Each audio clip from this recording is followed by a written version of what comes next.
Isaiah chapter 41. Be silent in my presence, O islands, and let the people renew their strength. Let them draw near and speak, let us come together for judgment. Who raised up the righteous man from the east, summoned him to his cause, gave nations before him, and made him rule over kings? He rendered them as dust to his sword, and as driven stubble to his bow. He pursued them and passed safely, on a path he had not traveled before. Who has orchestrated all of this, calling forth generations from the very beginning? I, the Lord, am the first and the last. I am the one. The islands witnessed it and were afraid. The ends of the earth trembled, drew near, and approached. They supported one another. Each one encouraged his brother, saying, Take courage.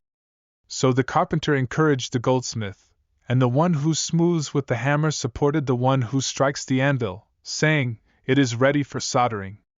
And he fastened it with nails so it would not move. But you, Israel, are my servant, Jacob, whom I have chosen, the offspring of Abraham, my friend. I have taken you from the ends of the earth, called you from its farthest corners, and said to you, You are my servant.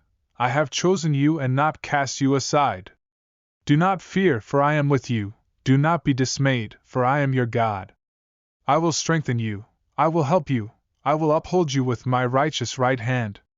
Behold, all those who were angry with you will be ashamed and confounded. They will be as nothing. Those who strive against you will perish. You will seek them and not find them, those who contend with you. They will be as nothing, a mere nothing.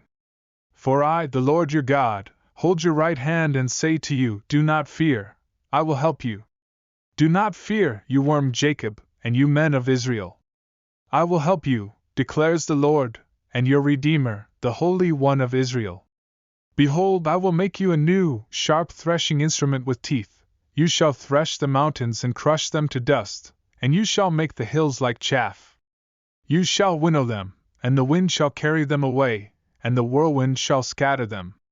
And you shall rejoice in the Lord, in the Holy One of Israel you shall glory. When the poor and needy seek water, and there is none, and their tongue is parched with thirst, I the Lord will answer them. I the God of Israel will not forsake them. I will open rivers on the bare heights and fountains in the midst of the valleys. I will make the wilderness a pool of water, and the dry land springs of water. I will plant in the wilderness the cedar, the acacia tree, the myrtle, and the olive. I will set in the desert the cypress, the pine, and the box tree together, that they may see and know, may consider and understand together, that the hand of the Lord has done this, the Holy One of Israel has created it. Present your case, says the Lord, bring your arguments, says the King of Jacob. Let them bring them and tell us what is to happen. Tell us the former things, what they are, that we may consider them, that we may know their outcome, or declare to us the things to come. Tell us what is to come hereafter, that we may know that you are gods. Do good, or do harm, that we may be dismayed and terrified. Behold, you are nothing, and your work is less than nothing. An abomination is he who chooses you. I stirred up one from the north, and he has come from the rising of the sun, and he shall call upon my name. He shall trample on rulers as on mortar, as the potter treads clay. Who declared it from the beginning, that we might know, and beforehand, that we might say, He is right? There was none who declared it, none who proclaimed, none who heard your words. The first to say to Zion, Behold, here they are, and I give to Jerusalem a herald of good news. But when I look, there is no one, among these there is no counselor who, when I ask, gives an answer. Behold, they are all a delusion, their works are nothing, their metal images are empty wind.